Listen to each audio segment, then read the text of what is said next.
দর্শক, সাবেক অন্তর্বর্তীকালীন সরকারের প্রভাবশালী উপদেষ্টা এবং বলা হয় যে প্রফেসর ইউনূসের কিচেন ক্যাবিনেটের অত্যন্ত প্রভাবশালী উপদেষ্টা আদিলুর রহমান তিনি বিদেশ যাওয়ার মুখে শাহজালাল আন্তর্জাতিক বিমানবন্দরে বাধার সম্মুখীন হয়েছেন, এরকম চাঞ্চল্যকর খবর এসেছে। বিভিন্ন গণমাধ্যমে বিভিন্ন রকমের খবর দেয়া হচ্ছে। কিছু গণমাধ্যম এরকম বলছে হাসিনার আমলের মতোই একইভাবে শুরু হয়েছে নতুন ধরনের টর্চার। আবার কিছু গণমাধ্যম সত্যি খবর দিচ্ছে, কিছু গণমাধ্যম বলছে আদিলুর রহমান কূটনৈতিক পাসপোর্ট এখনো ছাড়েননি, কূটনৈতিক পাসপোর্ট নিয়ে দাঁড়িয়েছিলেন লাইনে, সেই জন্যই তাকে জিজ্ঞাসাবাদের মুখে পড়তে হয়েছিল। তিনি দেশ ছাড়তে চেয়েছিলেন কেন? তিনি কি দেশে থাকতে চাচ্ছেন না, দেশ থেকে চলে যেতে চাচ্ছেন, নাকি দেশের বাইরে গুরুত্বপূর্ণ কোনো কাজে যাচ্ছেন, সেটা স্বল্পমেয়াদী কোনো কাজের জন্য? চলুন একটু জেনে দেখি বিমানবন্দরে কেন হেনস্থা হতে হলো সাবেক প্রভাবশালী, অত্যন্ত প্রভাবশালী উপদেষ্টা প্রফেসর ইউনূস সরকারের খুবই ঘনিষ্ঠজন, প্রফেসর ইউনূসের খুবই ঘনিষ্ঠজন, যার বিরুদ্ধে দুদকে বহু অভিযোগ এরই মাঝে জমা পড়েছে, সেই উপদেষ্টা আদিলুর রহমান। থাকবেন দর্শক, বলছিলাম সাবেক উপদেষ্টা, প্রভাবশালী উপদেষ্টা আদিলুর রহমান বিমানবন্দরে বাধার সম্মুখীন হয়েছেন, হেনস্থার শিকার হয়েছেন, এরকম অভিযোগ উঠেছে। আবার ভিন্ন অভিযোগও আছে। নানা রকমের খবর নানাভাবে শিরোনাম করা হয়েছে অনেকগুলো পত্রিকায়। আমার দেশ এটাকে শেখ হাসিনার আমলের ফ্যাসিজম হিসেবে তুলে ধরার চেষ্টা করেছে। কালের কণ্ঠ কি বলছে? কালের কণ্ঠের এই ফটোকার্ডটা দেখে নিন।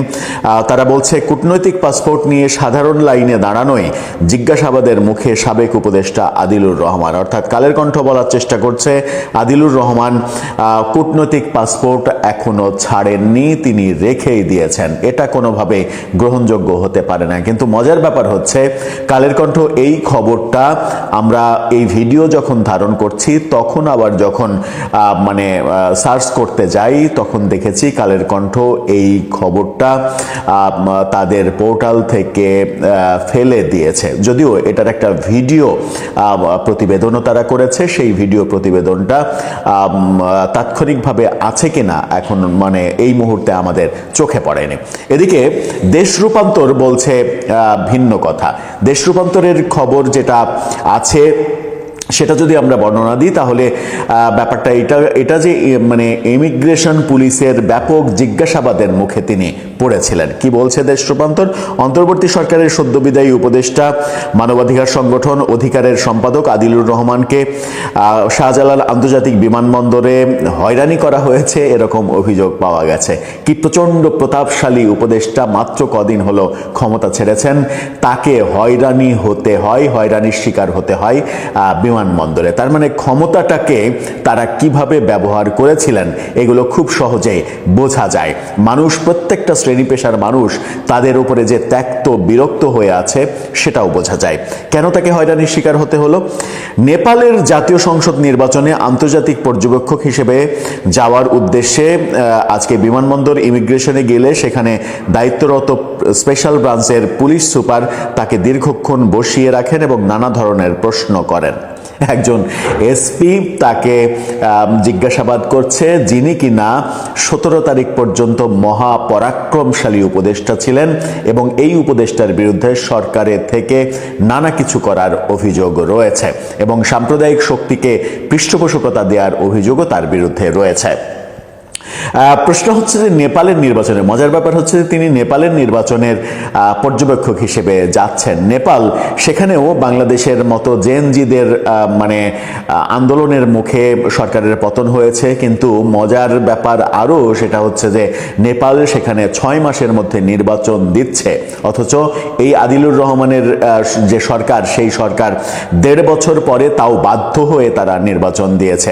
নেপালে ক্ষমতাচ্যুত প্রধানমন্ত্রী আবারও নির্বাচন করছেন। নেপালে যারা বিদ্রোহ করেছিল, বিদ্রোহীরা আবার ক্লাসে পড়ার টেবিলে ফিরে গিয়েছিল, কিন্তু বাংলাদেশে যারা বিদ্রোহের নেতৃত্ব দিয়েছিল তারা সরকারে গিয়েছে, সরকারের ক্ষমতাবান হয়েছে, তারপরে রাজনৈতিক দল করেছে সরকারি পৃষ্ঠপোষকতায়, তারপরে নির্বাচন করেছে, নির্বাচনেও নানা ধরনের তাদেরকে নিয়ে বিতর্ক রয়েছে। এই বিতর্কগুলো তারা জন্ম না দিলেই বোধহয় ভালো হতো। নেপাল সেখানে একটা উৎকৃষ্ট উদাহরণ তৈরি করেছে, এবং বিশেষ করে সুশীলা কার্কি, যিনি অন্তর্বর্তীকালীন সরকারের প্রধান হিসেবে দায়িত্ব পালন করেছেন, তিনি প্রফেসর ইউনূসকে চোখে আঙুল দিয়ে দেখিয়ে দিয়েছেন যে ক্ষমতার মোহ তার নেই। তিনি 6 মাসের মধ্যে নির্বাচন দিয়েছেন এবং কঠোর হাতে সবকিছু নিয়ন্ত্রণ করেছেন, এবং ক্ষমতাচ্যুত প্রধানমন্ত্রী নির্বাচনে অংশগ্রহণ করছেন। সূত্র জানাচ্ছে, সদ্যবিদায়ী উপদেষ্টা পরিচয়ে পাওয়ার পরও ইমিগ্রেশনের দায়িত্বরত কর্মকর্তা তাকে হয়রানি করেন বলে আদিলুর রহমান অভিযোগ করেন। এখন অভিযোগ করা ছাড়া তার উপায় নেই, কারণ তার হাতে এখন আর ক্ষমতা নেই। তিনি নেপালে নির্বাচন পর্যবেক্ষণে যাওয়ার উদ্দেশ্যের কথা জানালেও দীর্ঘক্ষণ বসিয়ে রাখা হয়। পরে নির্দেশনা পেয়ে তাকে যাওয়ার অনুমতি দেওয়া হয়েছে বলে জানিয়েছেন এসবির এক কর্মকর্তা। দেশ রূপান্তরকে তিনি বলেন, কাগজপত্র পরীক্ষা নিরীক্ষা করতে যেটুকু সময় লেগেছে সেটাই করা হয়েছে, তাকে কোনো ধরনের হয়রানি করা হয়নি, এই কথা তিনি বলেছেন। এখন দেশ রূপান্তর যখন বলছে যে তাকে হয়রানি করা হয়েছে, তখন কালের কণ্ঠ দাবি করছে যে তিনি কূটনৈতিক পাসপোর্ট নিয়ে লাইনে দাঁড়িয়েছিলেন। এই ব্যাপারটা যদি সত্য হয়, তিনি যদি এখনো কূটনৈতিক পাসপোর্ট নিজের কাছে রেখে থাকেন, তাহলে সেটা একটা চরমতম অপরাধ হওয়ার কথা। উপদেষ্টাদের সবারই কূটনৈতিক পাসপোর্ট জমা দেওয়ার কথা, কারণ রাষ্ট্রের দায়িত্বে না থাকলে কূটনৈতিক পাসপোর্ট তার রাখার কোনো অধিকার নেই। দর্শক, আপনার কি মনে হয় ক্ষমতা কতটা মানে দম্ভের হলে, ক্ষমতাশালী অবস্থায় কতটা দম্ভ প্রকাশ করলে এরকম ক্ষমতা হারানোর পরে বিমানবন্দরে সাধারণ লাইনে দাঁড়াতে হয় এবং হেনস্থা হতে হয়? এটাই কি তার প্রমাণ? ডক্টর ইউনূস সরকারের উপদেষ্টাদের মধ্যে খুব প্রভাবশালী, মহাপ্রতাপশালী যে কজন উপদেষ্টাদের নাম আমরা জানি, তার মধ্যে নিঃসন্দেহে শ্রম এবং গণপূর্ত এবং শিল্প মন্ত্রণালয়ের দায়িত্বে যিনি ছিলেন অ্যাডভোকেট আদিলুর রহমান খান নিঃসন্দেহে তাদের একজন, এবং তিনি নিজে মানবাধিকার সংগঠন অধিকারের সম্পাদকও। তো সেই আদিলুর রহমান খান, সাবেক উপদেষ্টা, সোমবার দেশ ছাড়তে গিয়ে বেশ বিপাকে পড়েন এয়ারপোর্টে। ইমিগ্রেশনে নাকি তাকে যথেষ্ট হয়রানির শিকার হতে হয়। তিনি শেষমেশ দেশও ছেড়েছেন, কিন্তু কেন দেশ ছাড়লেন, কিভাবে দেশ ছাড়লেন, সেটি অনেক বড় প্রশ্ন অনেকের কাছেই। তিনি যখন বিমানবন্দরের ইমিগ্রেশনে গেলেন, সেখানে তাকে দীর্ঘক্ষণ বসিয়ে রেখে দায়িত্বরত স্পেশাল ব্রাঞ্চের পুলিশ সুপার তাকে নানান প্রশ্ন করেন। আদিলুর রহমানের বক্তব্য মতে যে তাকে হয়রানি করা হয়েছে সব ধরনের কাগজপত্র থাকা সত্ত্বেও, কিন্তু স্পেশাল ব্রাঞ্চের ঊর্ধ্বতন কর্তা ব্যক্তিরা বলছেন যে না, আসলে তাদের যতটুকু চেকিং এর দরকার ছিল, যা যা প্রয়োজনীয় কাগজপত্র দেখার দরকার ছিল, সেগুলো দেখে ঊর্ধ্বতন কর্তৃপক্ষের নির্দেশে তাকে ছেড়ে দেওয়া হয়েছে। এই ঊর্ধ্বতন কর্তৃপক্ষ কারা?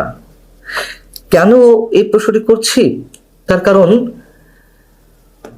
তাদের বিরুদ্ধে তো এরই মধ্যে অসংখ্য অভিযোগ উঠেছে, এবং উপদেষ্টারা যাতে কোনো ধরনের তদন্ত ছাড়া দেশ ছাড়তে না পারে এমন একটা জনমত দেশে গড়ে উঠেছে। এটা তো বাস্তবতা। প্রথম এক্সাম্পল হিসেবে যদি আমরা নিয়ে আসি, এই উপদেষ্টা পরিষদেরই আর একজন সদস্য, retired brigadier general M Shakhawat Hossain. কদিন আগে তিনি একটি ইন্টারভিউ দিলেন একটি অনলাইন চ্যানেলকে। তিনি আমার সাথেও কথা বলেছেন, আমিও তার একটি ইন্টারভিউ করেছি।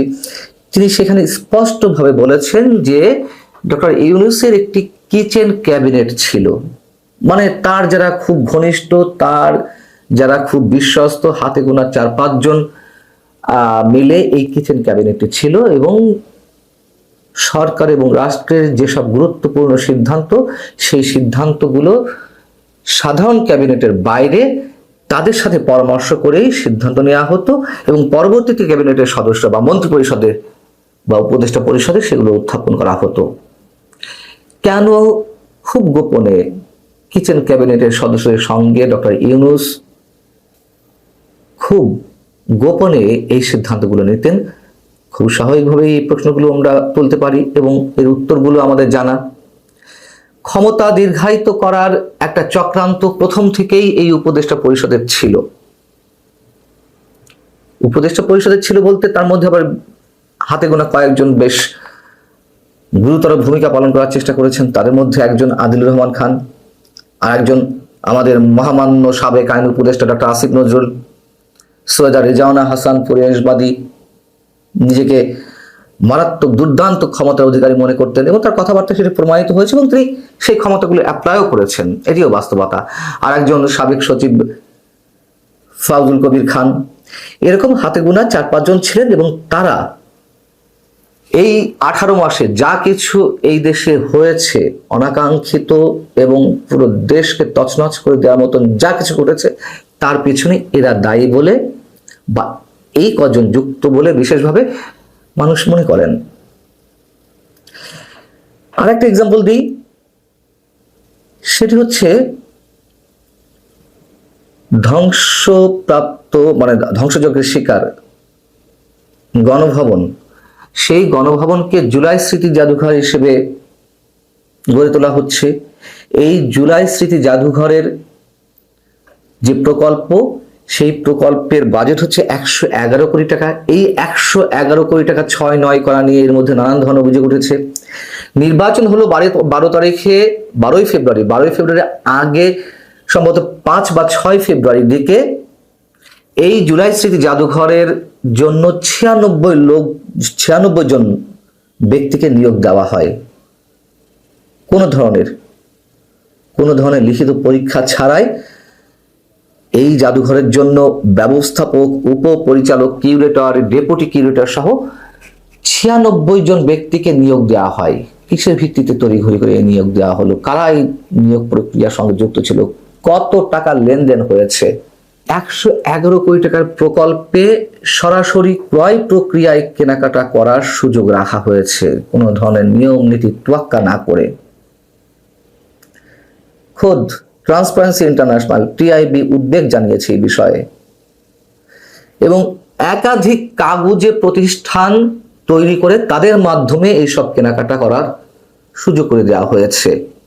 তো এইসব যে অনিয়ম, দুর্নীতি, এসবের অভিযোগের যে তীর সেটি উঠেছিল বা এখনো উঠে আছে আর এক উপদেষ্টা, সংস্কৃতি বিষয়ক উপদেষ্টা মোস্তফা সরোয়ার ফারুকীর দিকে।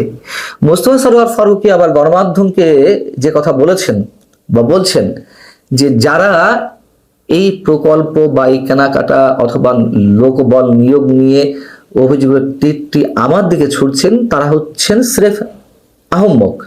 কেন আহম্মক? তিনি বলছেন যে তারা জানেই না এই কাজ গণপূর্ত মন্ত্রণালয়ের পূর্ত বিভাগের অধীনে হচ্ছে, আর গণপূর্তর উপদেষ্টা আমি ছিলাম না, গণপূর্তর উপদেষ্টা আদিলুর রহমান খান। তাহলে এই যে ব্যাপক অনিয়ম, দুর্নীতি, কেউ না কেউ তো জড়িত, হয় সংস্কৃতি বিষয়ক উপদেষ্টা, আর না হয় এই আদিলুর রহমান খান যিনি গণপূর্ত মন্ত্রণালয়ের দায়িত্বে ছিলেন। এখন বিষয় হচ্ছে যে এখন সব ভূতে করছে এমন একটা বিষয়। তাহলে সেই আদিলুর রহমান খান কিভাবে নির্বিঘ্নে দেশ ছাড়তে পারছেন? দুদকে 1 সপ্তাহের মধ্যে অসংখ্য অভিযোগ উঠেছে ডক্টর ইউনূস সরকারের প্রায় সব উপদেষ্টার বিরুদ্ধে। ক্ষমতা হস্তান্তর করলো 17 তারিখ। 17 তারিখ থেকে মোটামুটি 25-26 তারিখের মধ্যে অসংখ্য অভিযোগ উঠেছে, প্রত্যেক উপদেষ্টার বিরুদ্ধে অভিযোগ পত্র জমা পড়েছে। এই পরিমাণ অভিযোগ 1 সপ্তাহের মধ্যে পড়েছে যে দুর্নীতি দমন কমিশনের কর্মকর্তারা তারা কথা বলতে বাধ্য হয়েছেন গণমাধ্যমের সামনে যে দুর্নীতির অভিযোগে রেকর্ড করা হয়েছে যে পরিমাণ অভিযোগপত্র জমা হয়েছে নামে বেনামে। এখন আমরা যত জানতাম যে অনেকের নাম ঠিকানা সহ সুস্পষ্ট অভিযোগের ভিত্তিতে অভিযোগ দায়ের করা হয়েছে দুদকে। দুদকের আবার শীর্ষ কর্মকর্তারা তারা বলছেন যে সুস্পষ্ট অভিযোগ কেউ জানালে তাদের বিরুদ্ধে ব্যবস্থা নেওয়া হবে, তদন্ত করা হবে।